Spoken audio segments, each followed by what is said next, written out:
Hello and welcome to my channel. I am Zodiac Bandit, and today I have so much to talk about, or stuff that I can't talk about, because today, or yesterday, I forget which day it came out exactly, the Critical Role Q&A at Comic-Con came out, or was streamed and whatever, but it has given me a ton of, insight that about campaign 3 specifically that wasn't there, and it's mainly centered around Liam and Orem.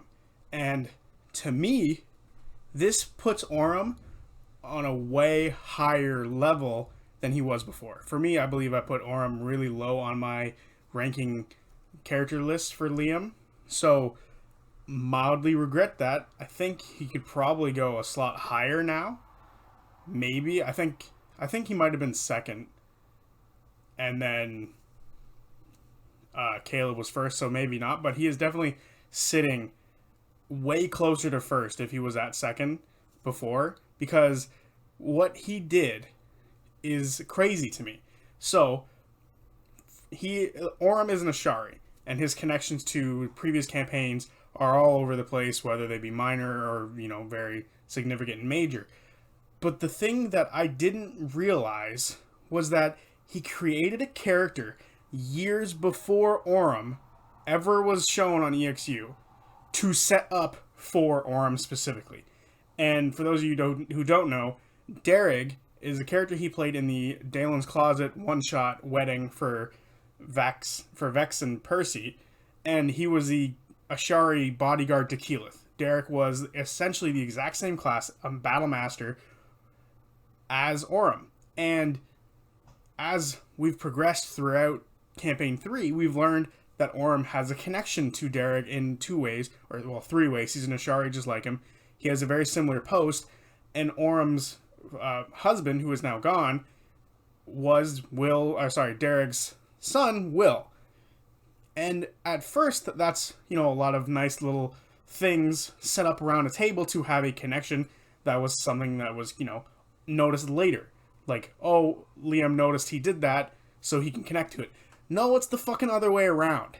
Liam did that specifically for Orem. He had created Orem before Derrig, and then made Derrig to set up for Orem, while he was still playing as Caleb in Campaign 2. He created Orem years ago. I could never imagine creating a character. If I was a part of a 3 to 4 year campaign, 5-year campaign, and I'm very much in the same mind of Travis, where when they were still playing Campaign 1, he didn't come up with another character until it was over. In his words, he said, "I'm not going to cheat on Grog." And to me, I'm of the very similar mindset. If I'm playing a character, this is the character that I really like enjoying playing, and I'm going to stick with him for a while. Liam is setting up characters that he's going to come up with 3 years in advance. That's madness to me. And I just want to really point out how much more this makes me appreciate the character of Orem.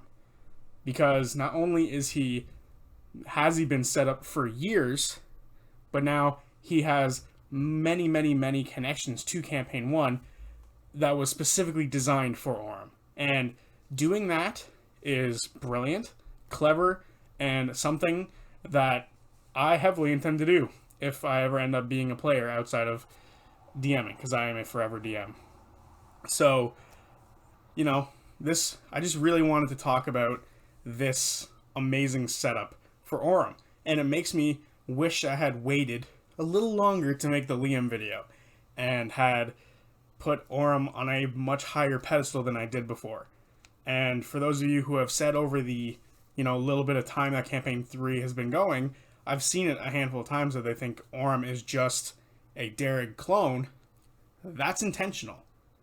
That was meant to happen, and it's more that Derrig was a clone of Orem to set up Orem. That is awesome. That is really cool, really badass. And doing this, think about backstory implications that what he did with Derrig. With creating Derrig, he created the character that would eventually be his character's husband, setting up for us, the viewers, some sort of emotional attachment to Orem before we knew Orem. Because many people like Derek. I like Derek. And when we learned about his children, Will being included, when eventually that got connected to Orem, it made us feel for not just Orem, but also Derek. And that is brilliant and layered and amazing and something that I wish I could ever have thought of before something like this ever was revealed.